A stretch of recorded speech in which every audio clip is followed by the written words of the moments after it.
It was a balmy Saturday evening. I was in my backyard, surrounded by my family, on the ground, looking at the sky, wasted, drunk, blind drunk. And that was because the universe had let me down in a spectacular way. So 12 years earlier, my husband and I bought our dream house, and it was marketed as entertainer's dream. It had a pool, it had a billiard room, it even had a cellar. And at the time I had 3 stepchildren and 1 of my own, and there was a space for everyone. I loved hosting parties, I loved having people over. I was carrying on the tradition of my parents, who were also great entertainers. There was nothing that I loved more than that. And this house that I had a love affair with, 2 years later, I loved it even more because I formed my own business, a hypnotherapy business. And it was perfect for the hypnotherapy business. It was a corner block, and so this street here is Harold Street, and that was the personal entrance. This street here was Lindsay Street, which I could use as the business entrance. So it ended up being the perfect home.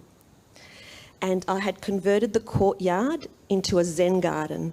And so basically, my clients would walk through the Zen garden, past the water feature, into the waiting room, and I had erected soundproof walls, so I had 4 consulting rooms. And it was just beautiful. It was a beautiful space. Our clients loved it. I loved it. Everybody loved it. Over the years, my love affair with my husband started to come to an end. And at the same time, my love affair with the house also started to come to an end. And as my relationship with my husband broke down, the house started breaking down. The roof was leaking, the paint was peeling, the carpet was worn, the electrics were exploding, the pipes were bursting, and the pool pump had completely burnt out. And at this stage, I was solely responsible for this house. And it was becoming so stressful, so time-consuming. Every time I would go away, on the way back home, I would start to have heart palpitations, like, oh my God, I'm going to go back into this big house. What's next? What's going to happen next? I was just forking out money, trying to fix everything. I was scared about putting it up for sale because where else could I find a space like this? It was just perfect, and I had saved hundreds of thousands of dollars over the years in rent. But I decided that I couldn't handle this stress anymore, that me and the house needed to break up. And so I called upon the universe. And I said, universe, give me the best agent you can give me. And suddenly I started hearing from different people that I needed to get onto this new real estate agent who was doing amazing results. He was on the TV. His name was Zerb, not his real name. And I decided, well, everything's pointing towards this particular person. I'm going to bring him in. So he came. He arrived with his yellow Lamborghini. He was wearing a very, very, very tight suit. He was in his late 20s, no socks, of course. And his partner, or his offsider, Claudia, she looked like she was coming out of a Selling Sunset scene.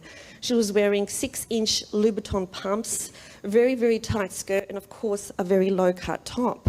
And they came into the house and they said, we've got this, no problem. All you need to do is paint the house, get rid of all your furniture and bring in new furniture, update the bathrooms, update the pool area, and make sure that the house is open for inspection 3 times a week for 8 weeks. So it was like, oh my God, this is going to be so expensive. I had just spent all the money I had to buy off my husband, and now I had to spend more money. Where was I going to get this from? And I had to close down the business 3 times a week for 8 weeks. But he said, it's going to be worth it. You're going to get it back, plus so much more. And so I did it. I did everything that he told me to do. And by this stage, the plan was that my son, who was 27 at the time, the plan was that he was going to move out into his own one-bedroom apartment, and I was going to move to Adelaide with my new partner. So it was going to be new beginnings for all of us. And the auction day came, and I had a coffee van in the street, of course, so that as many people would gather around as possible to make it look even busier than it actually was. And it was a beautiful sunny day. The street was actually full of people. I put the garage door up, not knowing that Zerb's Lamborghini was on the other side. And as the garage door went up, it scratched the car as it went up. And I was thinking, okay, I wonder if this day is not going to turn out the way that I thought it would. And the auction started. I had all my family there, my extended family, because that's what we did for each other at auctions. We were there to celebrate afterwards. There was champagne in the fridge. There was one bid, and that bid was well under market value. The auction was over in 2 minutes. I was furious. I was furious, first of all, with myself because I hadn't listened to my son. My son always has the best advice. He's an accountant, and so he knows these things. He said to me, "Mum, don't go with Zerb. Go with a local agent." "Why are you going with Zerb for?" I said, "Oh, the universe told me that I need to go with Zerb. That's why I'm going with Zerb." And I was furious at Zerb because he made all these promises. I had spent all this money. I was humiliated in front of my family. My dad walked up to me and he said what he always says whenever there's a challenge. "Κάθε εμπόδιο για καλό." That literally translates to every obstacle for good. And I'm like, how could this be good? I haven't got any more money. I haven't got a buyer. And now I don't even have furniture because I got rid of it. How could this be good? I'm in a worse position 3 months later than I was 3 months earlier. Plus, I was stressed out with all the events that occurred. So that night, instead of celebrating with champagne, I ended up being blind on my ass in my own backyard because I was done. I was done. I didn't know what else there was to do. Very shortly after, COVID hit. Had I sold that house, my son, who is my everything, would have moved into his one-bedroom apartment alone. He was already at that point suffering issues with loneliness. He was an introvert. He was not an extrovert. Being alone in Melbourne during the world's longest and most harsh lockdown would have been a terrible way for him to enter the world. Thank God the universe sent me Zerb. Thank God I didn't sell that house. Κάθε εμπόδιο για καλό. Every obstacle for good. Later on that year, my dad got sick. My dad was my first love. I adored him. I cherished him. I was the youngest of 5. I was the baby. And he adored me and he cherished me. He would introduce me as my kangaroo because I was the only one born in Australia. The rest were born in Cyprus. And I always had the sense with my dad that it was a sacred moment. Every time I was with my dad, it was like, oh, I can't get enough of this man. If we were at a party or at a dinner, you'd always find me next to my dad because I could not leave his side. He was strong. He was compassionate. He was a poet. He was loving. He was affectionate. The reason that I could love so big was because of him. I adored him. On the Wednesday before he went into hospital, none of us knew that he was going to hospital, but he said to me, I really want to go and just feel water on my skin. He was 90 years old then. I just want to feel like a spa or a swimming pool or something. I said, Dad, we're doing it. And I blocked out that day and I did it.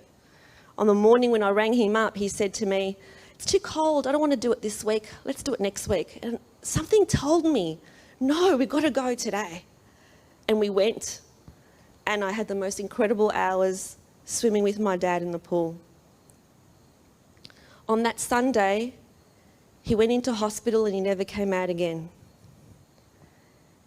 They put him into the palliative care of the Peter Mac Hospital in Melbourne. And the moment they put him into the palliative care unit, I went in with him. I wasn't leaving him, not for one bloody minute. Had I sold that house, I would have been in Adelaide. The borders were locked.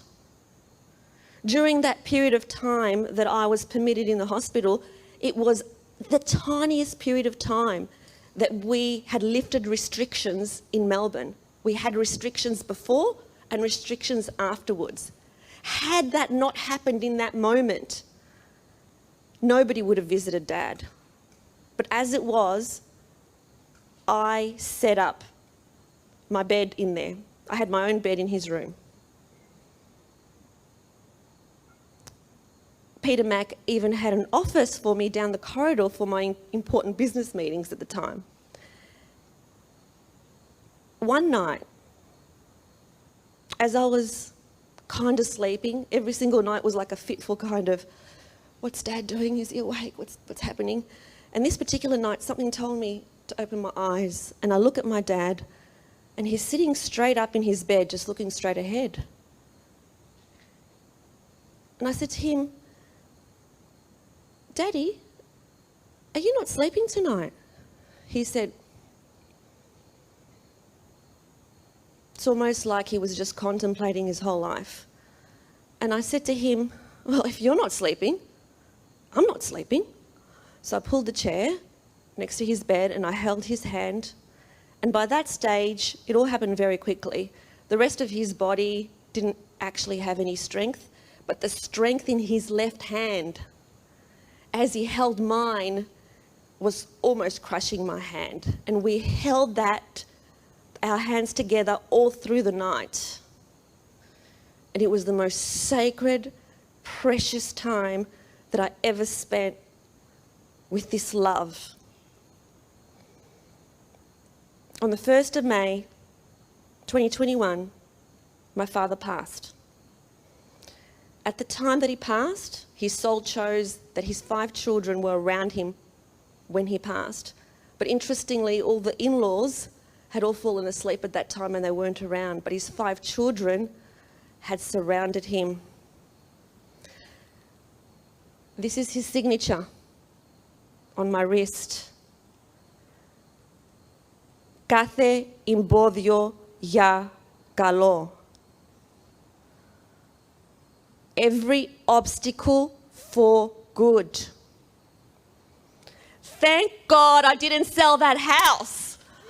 Thank God the universe sent me Zerb.